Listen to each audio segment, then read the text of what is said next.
Number 10. Politicians on Pokemon Go. A somewhat unconventional way for politicians to garner votes, but if Trump can become the official GOP nominee, then anything is possible. Politicians are playing Pokemon Go and are tweeting their adventures, obviously trying to relate to their constituents. They likely don't want to miss out on the opportunity to get in with the younger voters, and of course, get them talking about serious issues. California's Democratic Representative Judy Chu pushed her agenda of increased gun control by tweeting anyone else on Pokemon Go. I found a Squirtle and a Pikachu in DC, but I'm still looking for a Republican willing to vote on no fly, no buy. Another politician, Gwen Graham, blamed her interns for getting her hooked on the craze after she posted a picture of herself on Twitter with a Poliwag in the office. It may be unexpected, but it's definitely going to get the attention of millennials who don't care about politics. Number 9. Relationships due to Pokemon Go. Pokemon Go is helping some people find love.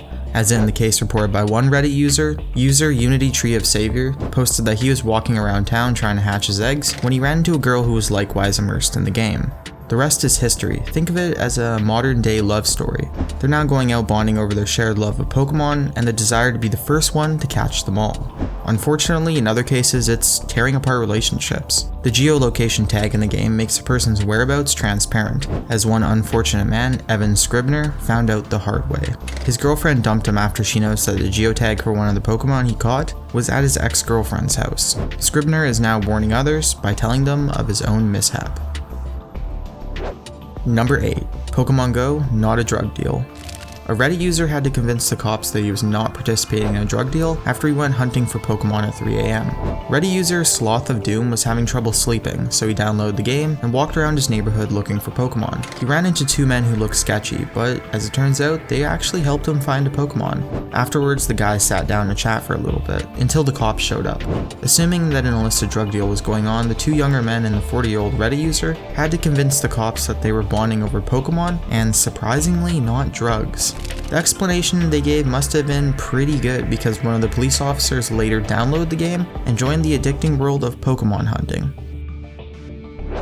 Number 7. Don't Pokemon Go and drive. It started with don't text and drive. Fair enough, texting can be dangerous while driving. Then we laughed at don't snap and drive. I mean, come on. Who's actually going to use Snapchat while driving? A lot of people actually, and that filter with the speed definitely isn't helping either. Well, now enjoy the current state of humanity, as officials have been forced to put out advertisements to not play Pokemon Go and drive. Pokemon Go is a serious driving hazard, and even though the picture of the 18-car pileup is confirmed to be a fake, this addicting game is going to be a serious temptation for drivers everywhere, and at the very least, a lot of fender benders will be blamed on the game. Case in point, one very dedicated player in Baltimore managed to crash his car while driving and playing Pokemon Go. Worse yet, the car that he managed to crash into was a police car that was pulled over to the side of the road. Thankfully, the officers were not in the vehicle. Number 6. Dad-to-be played while his wife was in labor. A future father from Texas went viral when he shared his devotion to the game over the internet, explaining how he absolutely had to catch a Pidgeotto while his wife was in labor. Naturally, people had lots to say about this. Many criticized the man who decided to catch a Pokemon during such a momentous occasion. The picture has been shared over 8,000 times and has had hundreds of comments, with the public reaction being in between calling him a legend and calling him an irresponsible bozo dad. However, as it turns out, Mr. Theriot and his wife are too wrapped up in their new daughter to even notice, who, according to the father, is to be called Ireland Sage. His only follow-up post was a boast that he was fortunate to have a partner who supports his Pokemon lifestyle, and to clarify that she wasn't even mad at him about it. Number 5. Pokemon's on the loose at the cemetery. Many players have commented on the odd locations that they've found some Pokemon. A lot of cemeteries have Pokestops, which means that they're very popular spots for players to visit. One Reddit user told readers how creepy it was that his screen had so many hits when he drove by the cemetery one night. Others even mentioned that some cemeteries near their houses were actual Pokemon gyms, believe it or not. But not too many people are thrilled over a bunch of kids and adults barging into cemeteries to play a video game. At least one cemetery from Michigan, Cadillac Memorial Garden West, has banned Pokemon Go players from its grounds, and has even hired a night guard to shoo people away after hours. As it turns out, cemeteries and churches are very popular hotspots for gyms, Pokecenters, and Pokemon alike, and we suspect that many other locations will follow in Cadillac Memorial Garden West's footsteps. Number 4, gotta catch 'em all. Michael Baker took his commitment to the game to a whole new level when he kept playing after getting stabbed at 1 AM on a Monday night. He saw a stranger on the street at the same time as him and, assuming that he was a fellow player, called out to him. Naturally, the stranger's extremely logical reaction was to stab Baker in the shoulder instead of an actual response. However, for reasons unknown, Michael didn't take it as a sign to pause his game and go to the hospital. He kept going, only taking a short break for eating chips and drinking a beer.